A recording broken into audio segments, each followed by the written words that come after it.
Negoro, and Matthias Gaton.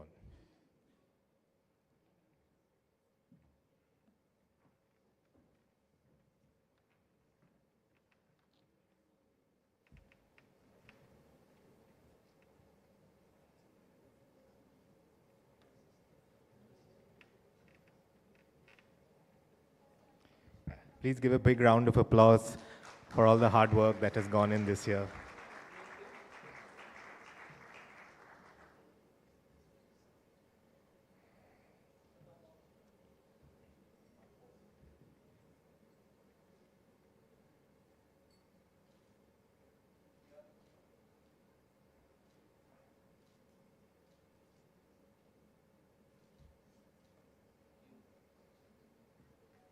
Thank you.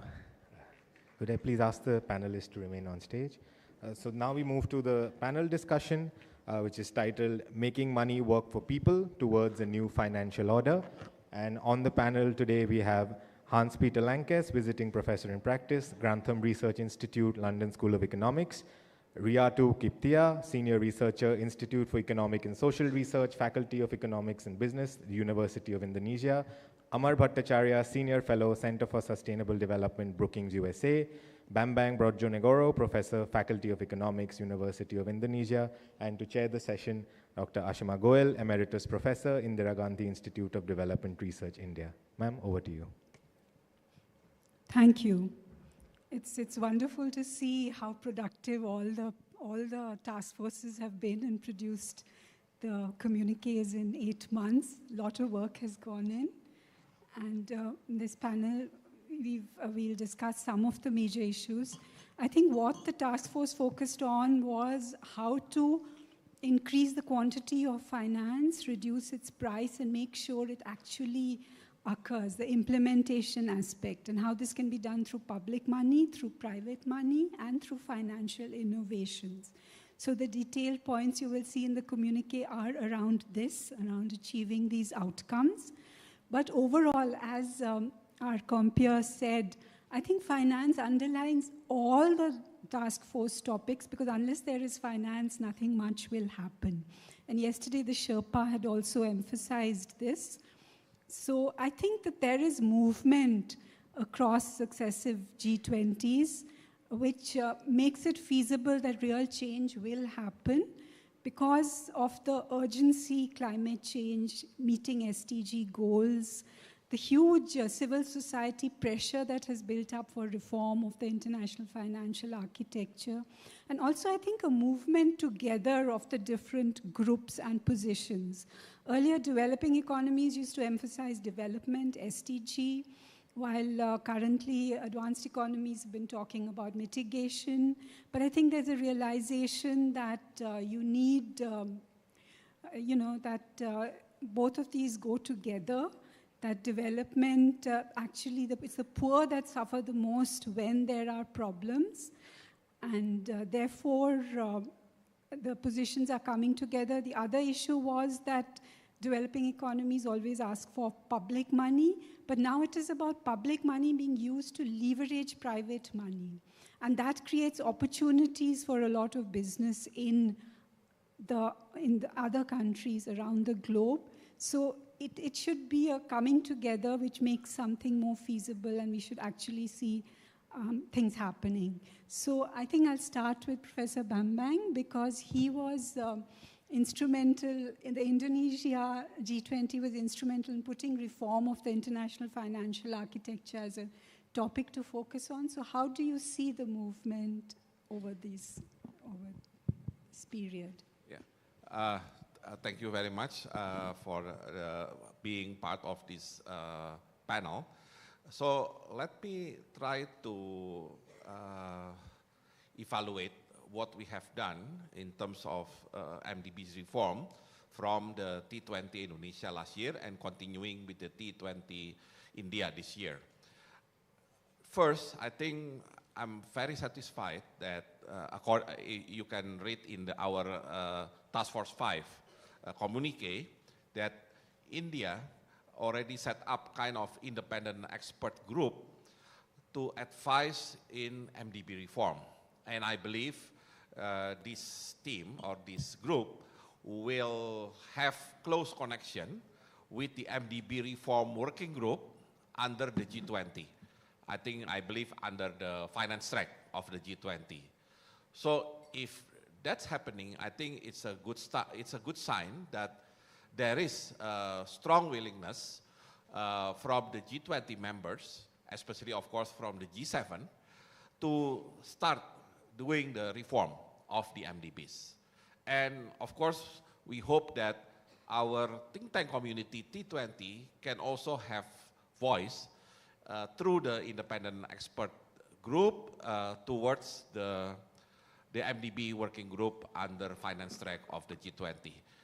It looks like a long road, but I think that's maybe the best path when we try to influence the decision at the global level. I think we have to do it from the basic technical point of view, and then hopefully we'll be crawling up to the decision makers. Another thing that very important in our MDB reform is refocusing of the goal of the MDB financing itself. Of course, we have so many issues, as just mentioned, about the climate change, about the digital transformation. But remember, majority of the economy in the world categorized either as low income or lower middle income economy. And they are still struggling with the basic development issue, poverty, inequality, fulfillment of the basic services, basic infrastructure. So although MDB, of course, has to be refocusing on supporting the climate change and supporting the digital transformation and other sustainability issue, but at the same time, we need to handle the issues of the low income and lower middle income economy. And certainly, SDG is the right way to do the refocusing goal of the MDBs. So we hope that all MDBs in their operation will put SDG as their SDG financing as their main goal. And everybody knows that now effort to achieve SDG by 2030 will be very much challenging, given the fact that we had 2 years of pandemic, and then we had scarcity of financing to support SDG achievement, as well as I think the lack of the support from the developed economy to the developing economy or low-income economy in order to achieve SDG itself. So this is the best time for MDBs to refocusing their goal as institution to support SDG financing. And of course, you know very well, in all the 17 goals of SDGs, the issue of climate change is there, digital transformation is there, as well as the issue of poverty, inequality, and fulfillment of basic infrastructure and basic services. Last but not least, of course, I would like to emphasize the spirit that has been raised by the think tank community about blended financing. In order to, of course, to increase the financing capability of MDBs, of course, member countries can top up their capital. But you know very well, decision to top up the capital for MDB, you know, from the member country will be challenging. You have to go, at least in the case of Indonesia, you have to go through parliament, through all the debates, and finally, maybe you can come up with nothing. I mean, the government decide not to participate in the capital injection of the MDBs. So it's better to, rather than waiting for political decision that could be long and uncertain, why don't we go to the blended financing by involving both private capital and philanthropy and creating the new scheme of SDG financing, which is inclusive and then, entertain the blended financing, and more importantly, hopefully it will be better targeted, because usually the philanthropy organization has their own target that usually reflects the basic issues that happen in certain countries. Yeah, thank you. Riatu, you work on fiscal economics. So how do you see that MDBs can be made relevant for developing economies? Do you think we can fine-tune SDGs to come on areas where there is commonality across different groups of countries? Thank you. I think even among emerging countries and developing countries, of course, the priorities of SDG, but usually what actually perceived as the need of developing countries, it can be different among regions, and also even within the countries, what is perceived as the importance of development, perspective of the government or perspective of the citizen. As it is said, I think in the context of developing countries, sometimes the commitment to sustainable development on the climate action needs to co-benefit as well to other development pressing issues like poverty and providing jobs, sort of the economic growth perspective. So combination of that, the I think MDBs need to also align not only to the government, but also on the other stakeholders, even the private sectors. As I think Prof. Bambang also mentioned on the how is like MDBs reform is conducted, and the T20 has also initiated the external panel on this, and MDB itself has internal committee on evaluation, so it needs also to reflect on the independent evaluation group, for example, and other committee in other MDBs, and improve from that perspective and findings as well. So I think in the case of the World Bank, for example, the project disbursement is only actually 60% from the approved commitment. So it is quite an issue in terms of effectiveness when actually is it also needed to scale up the funding. Thank you. Yeah. Thank you. Yes, I think the MDB, we often focus on the Bretton Woods institutions, but they provide only 50% of the aggregate finance. And there are a number of other regional MDBs. And I think that there are also domestic financial institutions, and we need much more competition and collaboration to really take up the scale. So Peter, you've been associated with a lot of the reports written. Do you see movement? Do you see MDB lending really increasing in scale, reaching more people? Yeah? Yes. Thank you, Ashima. And thanks for the whole process that we've had in this task force. So I think we should view the MDBs as a system, and the Bretton Woods institutions are part of that system. But there is, as you say, actually there's a lot more capital. 2/3 of the capital in the MDB system does not sit in the Bretton Woods, but in the other parts of that. And we have a very lively space, increasingly lively space of regional and domestic development finance institutions. So you're very right to put that question. I think, just if I could take a step back, one thing that strikes me after this year of conversations that we've had, but also, you know, the debate over the past few years, is how much convergence there is on what's actually needed. We're all very clear that the system, global finance, is failing to deliver today. There are big gaps. We have quantified these gaps. We heard Amitabh Kant yesterday, I think very powerfully making that point. But the system isn't delivering. But at the same time, there is this fairly significant degree of convergence on what is actually needed. And given the urgency of the matter, we are actually dealing with a question of political will at this point, not of the economics, not of the analysis of what's wrong and what's needed. We're dealing with the question of political will.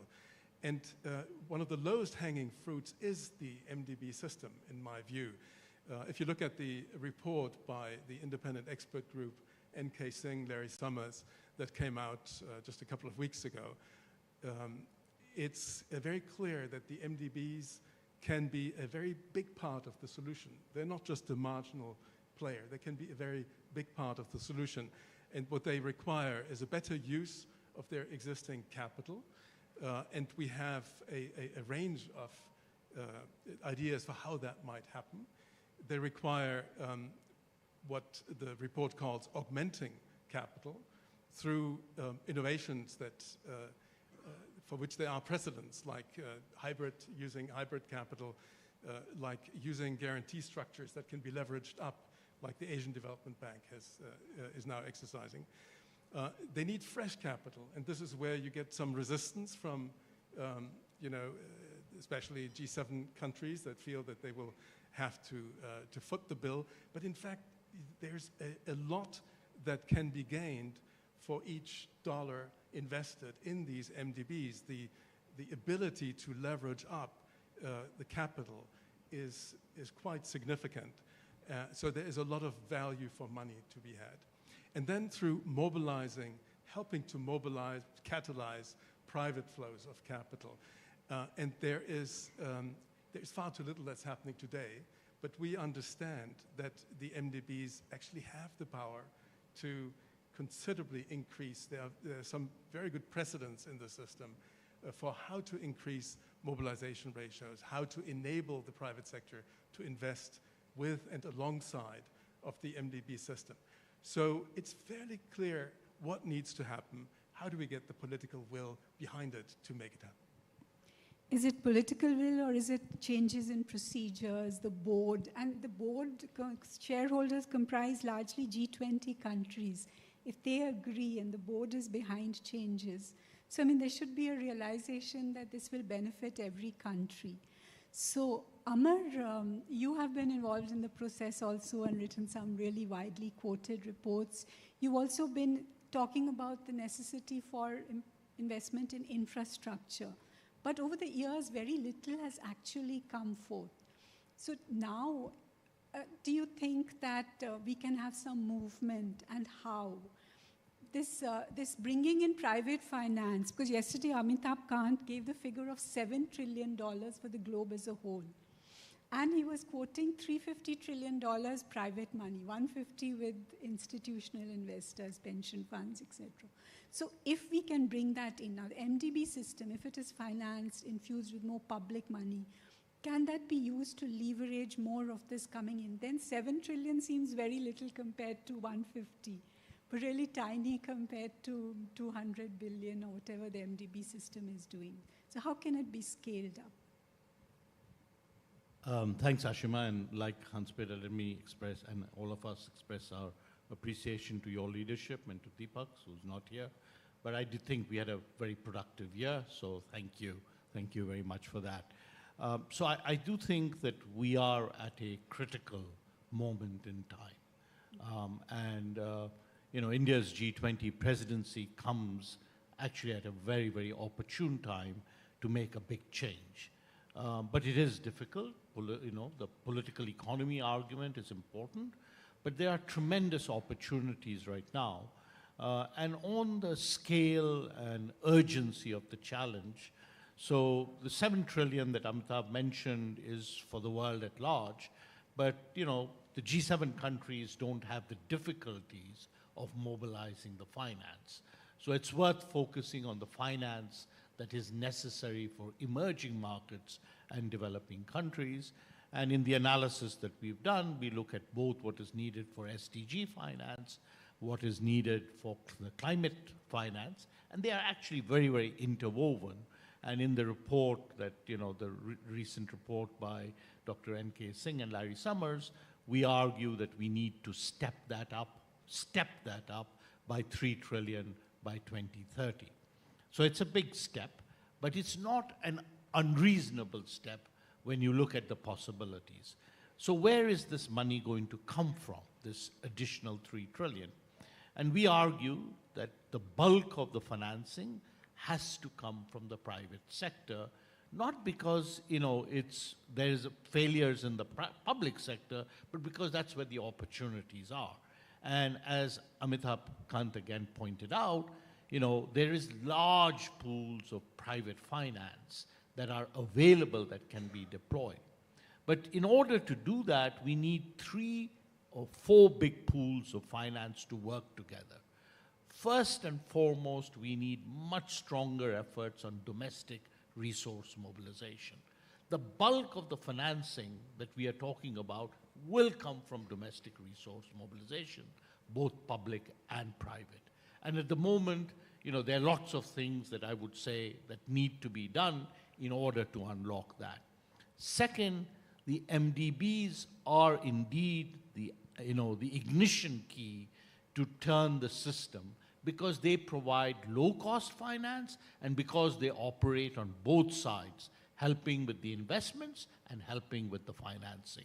And in the numbers that put out in this report, the argument is we need to triple MDB financing in the next 10 years. We next need to create a new highway for private finance, and this is not just about blended finance, it's a completely new way now to engage with the private sector. And there are 3 parts to it: co-creation of investment opportunities, massive scaling up of risk mitigation structures, and smart deployment of blended finance. And that architecture needs to fall into place. I call it the new highway for private finance.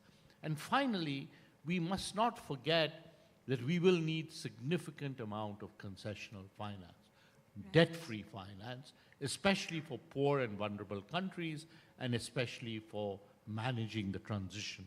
Where will that come from? That also has to be tackled, and it will come from official development assistance, but it will not be enough. So we have to think about innovative sources. That's something we emphasize very much in our task force. We have to emphasize innovative sources of new finance. So I think this agenda can come together in the Indian G20, but it can also be taken forward now through the Paris process, through the COP process. So this, I think, is indeed a critical year, and I think the topics that we have identified, I think, are indeed responding to the challenge that Amitabh set out yesterday. Thank you. Yes, I think this issue of financing is at the heart of so much talk that is going on in different groups, and that is building up pressure. But another issue is that in the last year, we have seen issues of financial instability, financial pressures, and this used to be at the heart of what G20 was about, because it came together after the global financial crisis.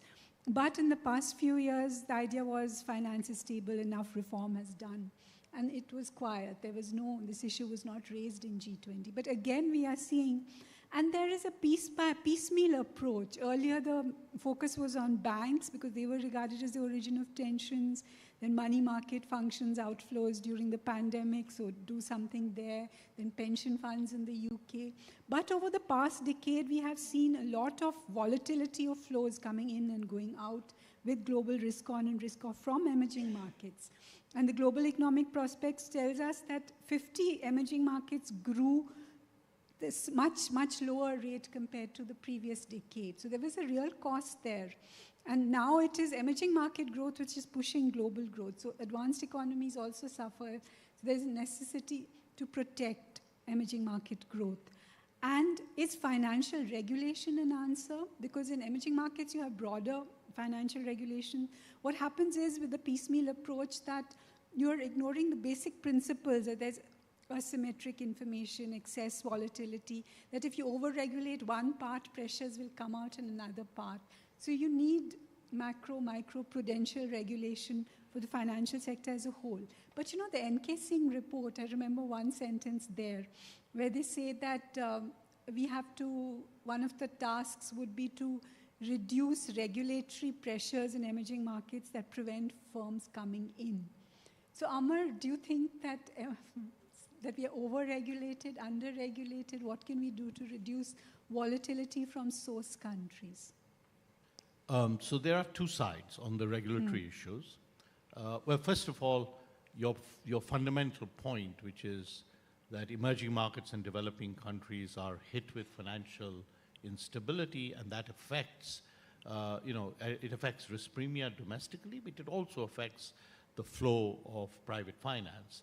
I was with the largest emerging market fund in London last week, and there was a withdrawal of 20%, during this last 6 months because of financial instability that didn't have anything to do with them. So the issues of financial instability and the global architecture for financial instability does need further work, and particularly around the fact that emerging markets and developing countries do not enjoy the kind of global financial safety nets that advanced economies do. So that's one issue that I think is on the table.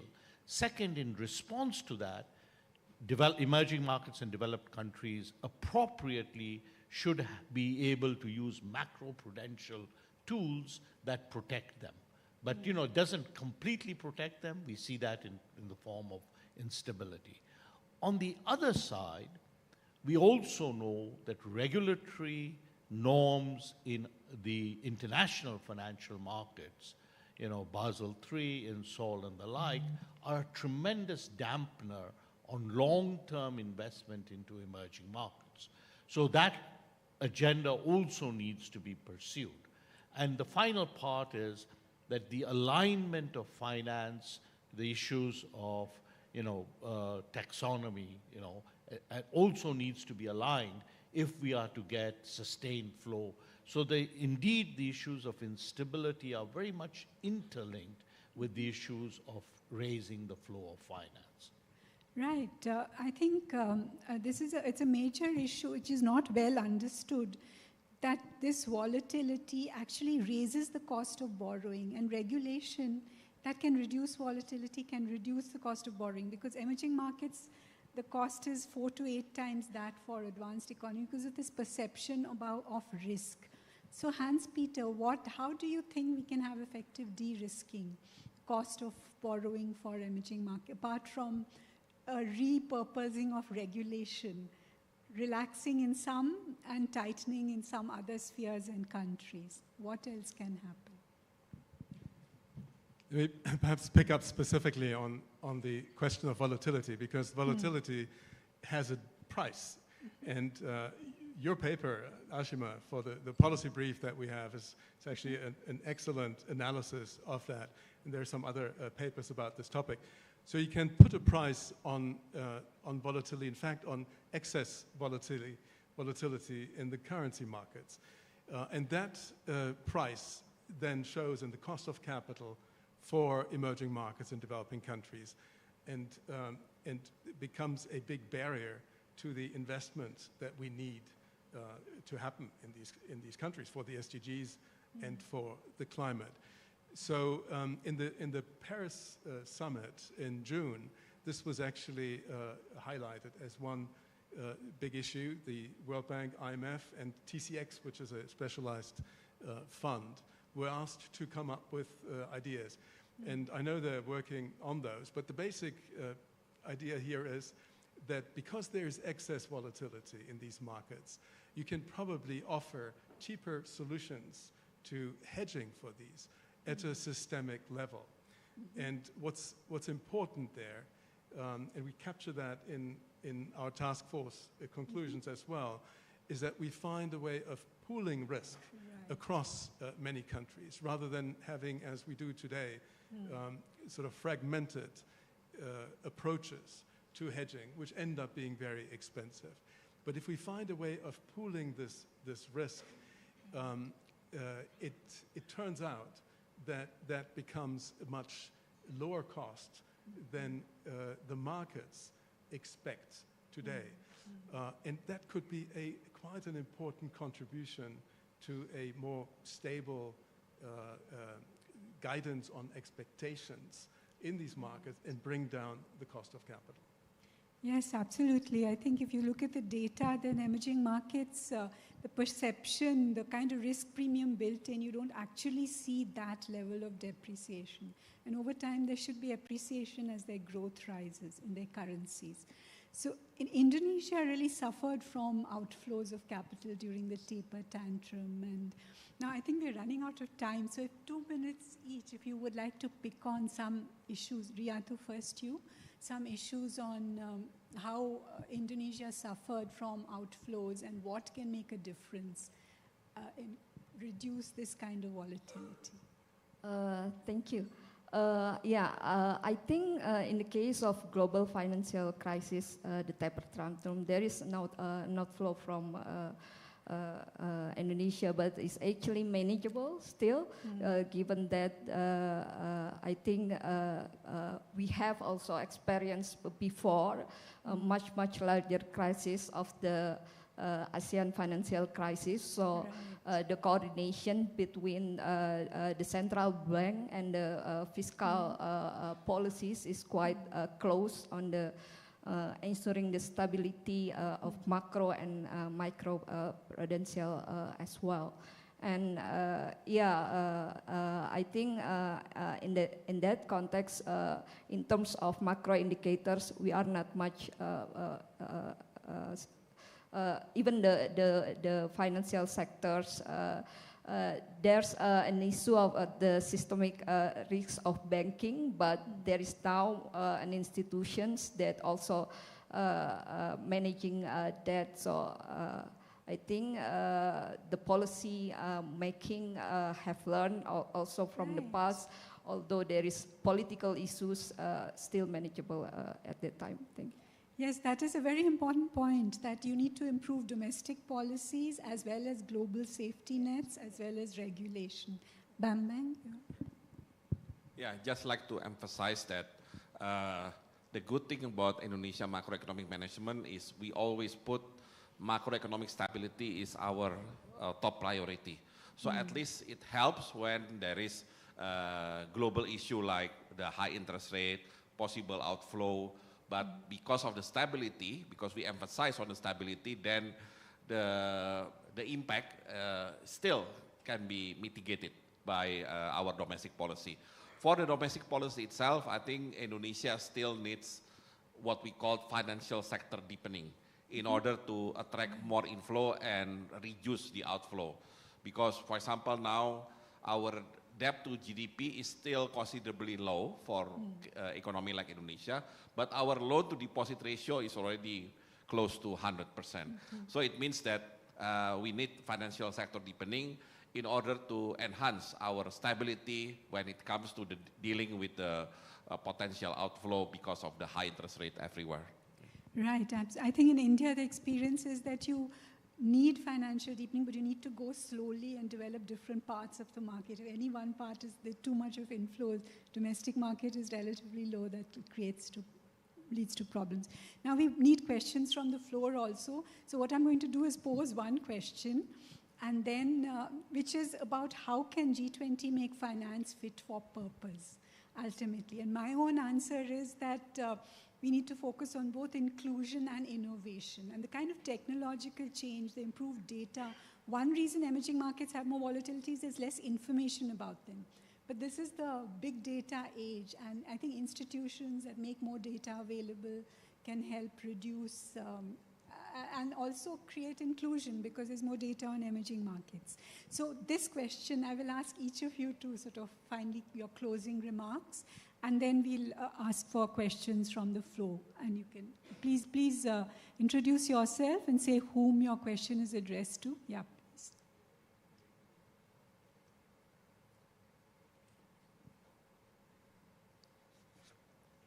Ms. Kiran, I work in the Center for Health Diplomacy, Manipal Academy of Higher Education. Just come closer to the mic. My name is Kiran. I work in the Center for Health Diplomacy, Manipal Academy of Higher Education. My question is for Professor Hans Peter. So does criteria like capital adequacy or lending ratios influence the lending decisions of MDBs? If they do, to what extent? Okay, thank you. We'll collect some questions. Yeah.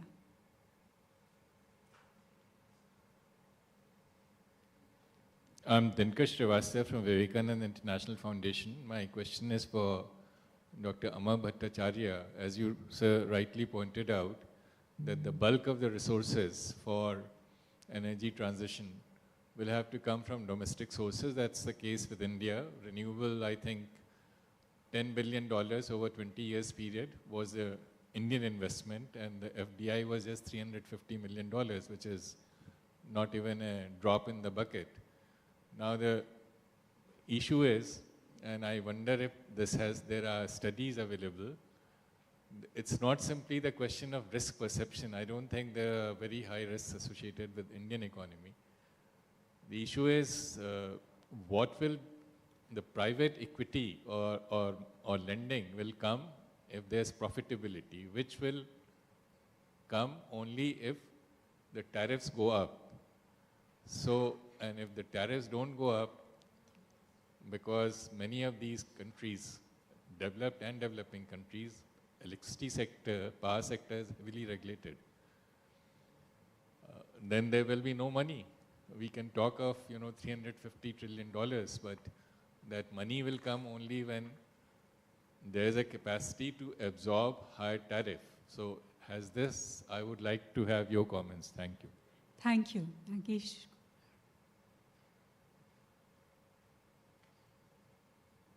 Thank you, Ashima.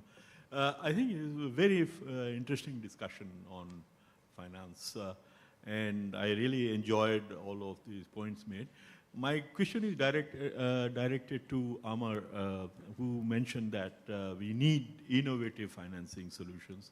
And also he mentioned about the instability, hedge its cost, and that needs to be reduced. So among the innovative solutions, what are the key areas, Amar, you think which should be considered? And in particular, your thoughts about the international financial transactions tax, which, as you know, has been around for a while, and some recent estimates that we have made suggest that very small marginal tax could yield some $650 billion of revenue every year, hurting no one. And it also helps in reducing or bringing down the volatility of exchange markets and capital markets. So your views on that. Thank you. Thank you. One last question. Thank you. I'm Asanori from the Ocean Policy Research Institute of the Sasaka Peace Foundation. Yesterday, this financial disclosure was mentioned, and I just wondered how you see the way of improving the quality of investment, and whether the countries like India or G7, G20 members may have a way to enhance the financial disclosures on, for instance, climate or biodiversity that the OECD countries have been now promoting. Thank you. Thank you. I think we'll start with Amar, if you would like to, and we'll come down. Each of you take 1 minute each. I'll answer the questions and I'll give up my 1 minute. No, you have more questions, okay. So 2 minutes. So very quickly, from colleague from Vivekananda Institute, would absolutely agree that you will not attract the private investment unless there's certitude of revenues, which are so crucially linked, of course, with offtake risk and tariffs.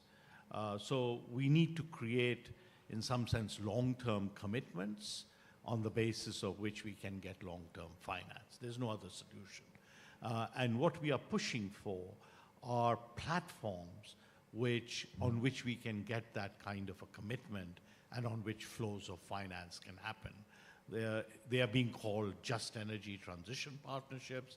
South Africa has a similar kind of problem, where the utility needs to be reformed and provide that guarantee. Here we have the issue of discoms.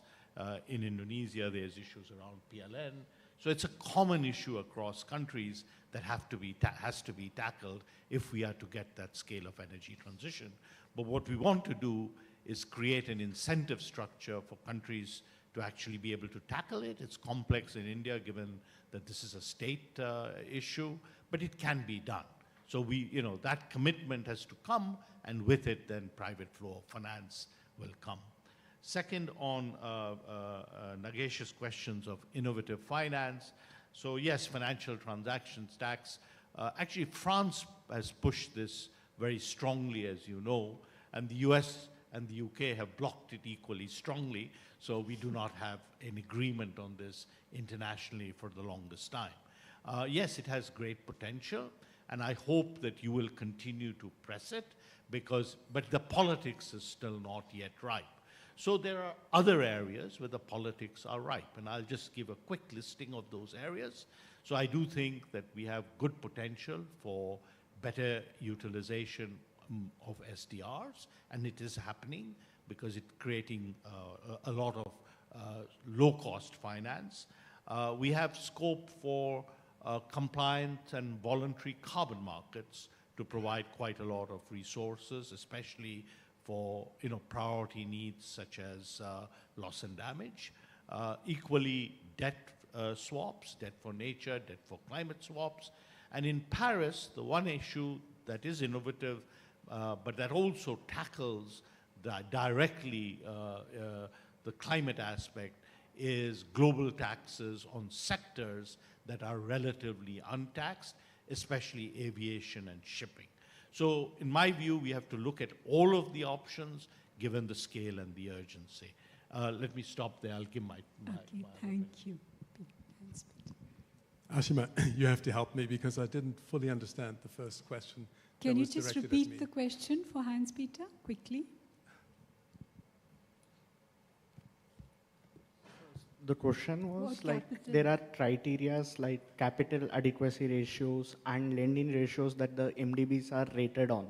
So does this have an impact or influence on their lending decisions, especially in matters that was just discussed now? Yeah. I think this is the issue of CRAs and the rating of capital adequacy. Absolutely. And we came out last year with a report for the G20 on capital adequacy frameworks, which is now kind of working its way through the MDBs. And you're totally right. There's a lot of potential in adjusting the way MDBs approach their capital adequacy. Our estimate that we put into the new report, the one by Dr. Singh and Larry Summers, is that you can probably gain something on the order of $40 billion in annual lending capacity out of the MDB system on a base of 100, so 40% increase by improving the efficiency with which capital is being utilized by the MDBs. And that's a great deal, of course. There are other innovations, just to add to this, that is also worth looking at for the MDBs themselves. The MDBs today, especially the public sector, the sovereign MDBs, they lend and then they hold these assets for sometimes 20, 25 years. IDA holds them for 40 years. By speeding up the turnover of their balance sheets, by selling the risk on their balance sheets, let's say after 4 or 5 years, when in infrastructure, the construction risk, which is the highest risk phase, is over, but then selling it to parties that are willing to take the more stable performance risks of operating assets, that would considerably increase the lending capacity of the MDBs. So there's a very low-hanging fruit that can be gained. Thank you. Riatu, you'd like to conclude? Okay. Thank you. I think for the case of financing options, of course, it is important as well for the emerging countries on domestic resource mobilization. But to track investment, many of developing and emerging countries also providing and offer quite large of tax incentive. And in this case, more assess and evaluating the effectiveness of tax incentive and maybe linking to more whether the investment is actually supporting SDGs can be a way of making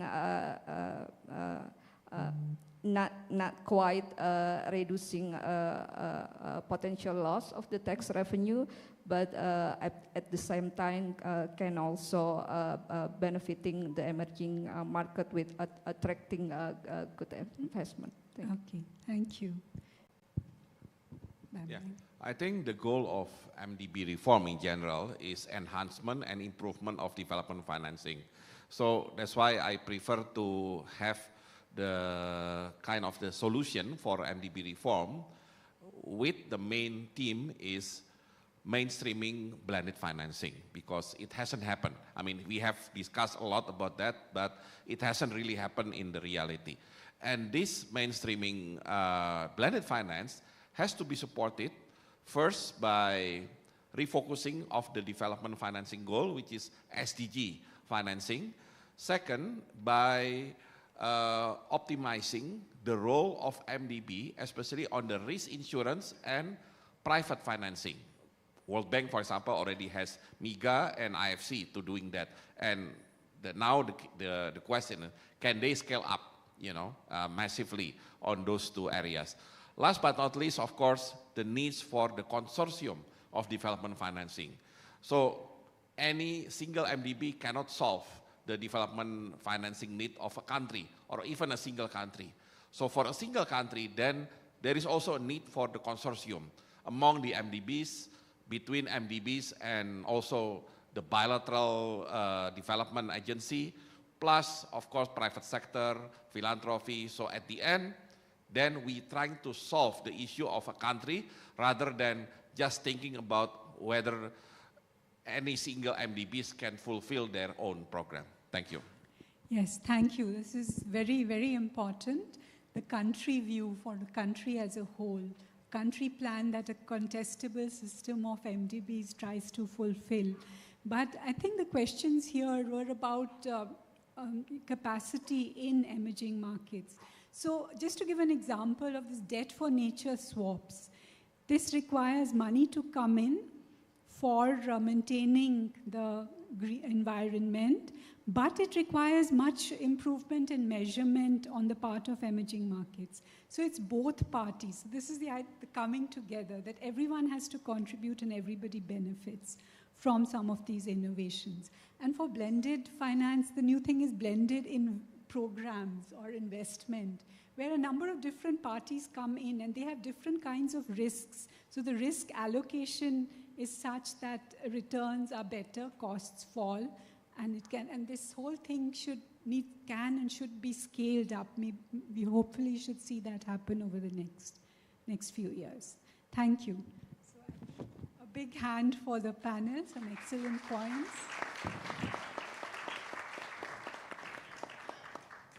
I think we're just 5 minutes over time. Thank you so